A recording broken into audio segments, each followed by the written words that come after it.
Question number 24 what is saying this question, A dice is throne twice. एक dice को हम 2 बार throw करते हैं तो what is the probability that, एक में 5 will not come up either time और दूसरा में निकालना है कि 5 will come up at least 1। तो मान लीजिए कि 2 डाइस को हम पहले बार उछालते हैं या दूसरी बार 2 टाइम उछालते हैं तो 5 विल नॉट कम, दोनों में से 5 आएगा ही नहीं, उसकी प्रोबेबिलिटी क्या होगी। और दोनों बार उछालते तो दोनों बार में कम से कम एक बार तो 5 आए ही आए, इसकी प्रोबेबिलिटी हमारी क्या होगी। तो यही हमको निकालना है।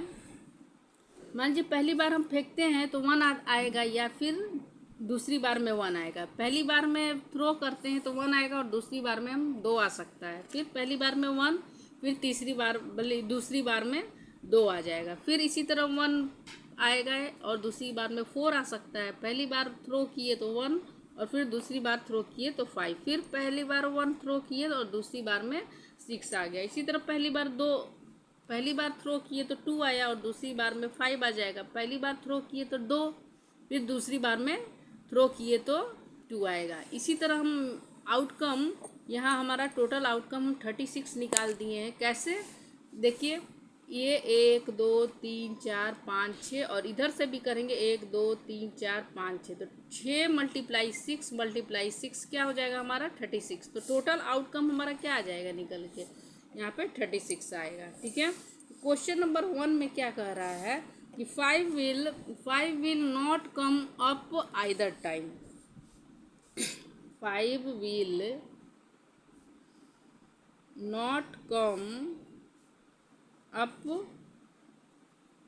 आइदर टाइम, इसकी प्रोबेबिलिटी हमारी क्या होगी। ठीक है।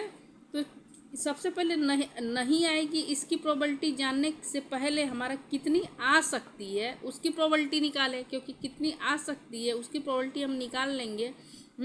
तो 1 में से अगर इसको घटा देंगे तो वो नहीं आने की प्रोबेबिलिटी हमारी निकल जाएगी। ये फार्मूला के थ्रू भी होता है। ठीक है। तो यहाँ पे हम लिखेंगे 5 will not come up either time, दोनों में से 5 आएगा ही नहीं। ठीक है।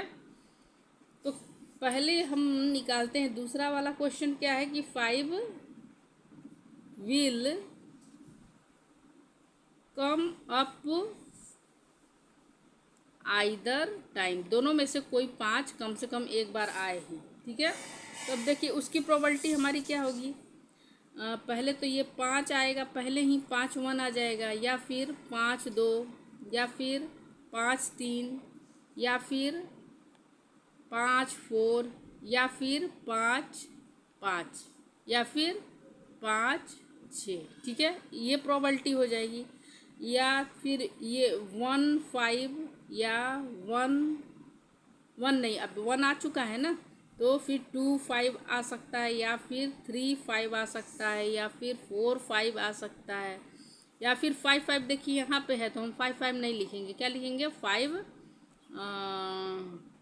यहाँ पे 6 5। ठीक है।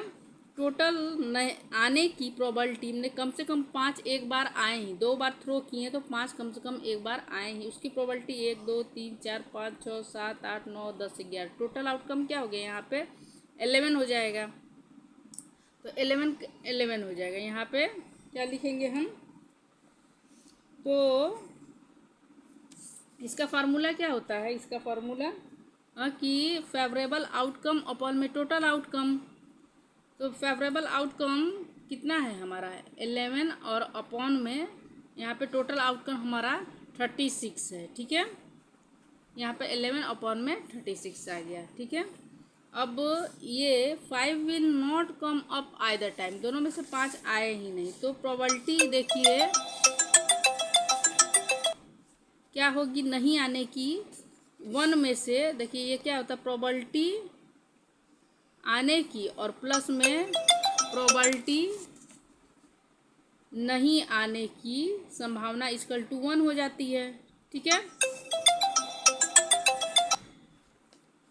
तो यहाँ पे नहीं आने की क्या होगा, ये P E इक्वल टू 1 और ये वाला प्लस में है तो इक्वल टू किधर आएगा, तो ये माइनस हो जाएगा, ठीक है। तो यहाँ पे हम क्या लिखेंगे, 1 माइनस 11 अपॉन में 36। यहाँ पे ये 36 से 1 में मल्टीप्लाई करेंगे तो 36 और माइनस 11, ठीक है। ये 36 में से 11 जाएगा 25 अपॉन में यहाँ पे 36 आ जाएगा, यही हो जाएगी, ठीक है।